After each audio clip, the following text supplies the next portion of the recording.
Welcome back to Z Tutorials, and today I have a Photoshop tutorial for you guys where basically I'm just going to bring you through the steps on how to remove a background image. So on the left here, this is an example where we have an apple green logo with a white background on it. I basically took that white background, removed it, so we're just left with the apple logo on its own, a transparent background so that it blends in with anything behind it.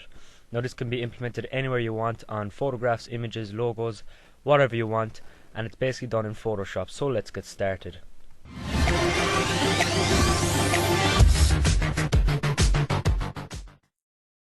So here we are in Photoshop, and first off what you want to do is you want to create your new file.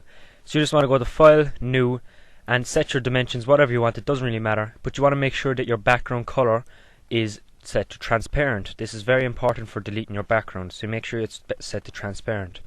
But I already have one made here, so I'm just going to open up one I already made right there, and basically it's just a black background with some text.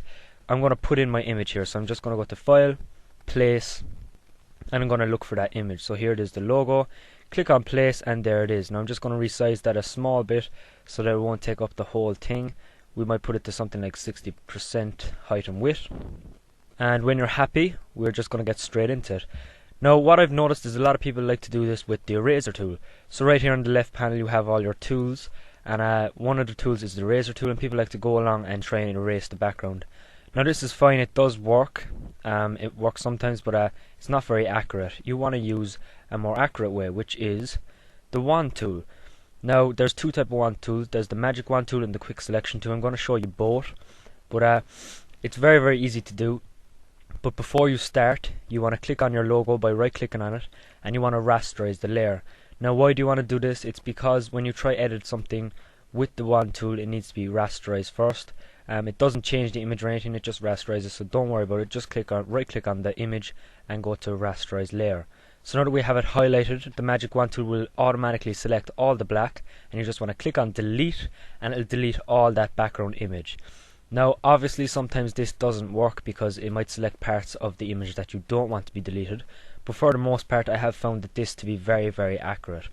If you just select the white part there, it will select all around it, and it'll kind of deselect the green.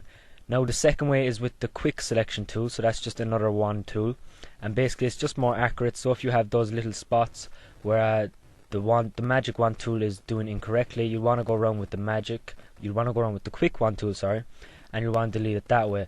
So that's two ways of deleting it. Now for this image the magic wand tool works perfectly fine, so I would suggest trying with the magic wand tool first. If it doesn't work, you can always just press Control Alt Z or Control Z, and I'll undo what you did and try it with the quick selection tool. But that's all I have for you guys. That's a quick little tutorial how to delete a background image of a logo or a picture, and there's more and more to come, so make sure you hit that subscribe button above for more HD tutorials. I do upload very regularly, so if you are one of those guys who like to watch tutorials or basically just tech related videos in any way, you can check out them here as well. If you want to see my last video, which was on the lime rain and green poison jailbreak, you want to click on that little lime rain logo there on the left.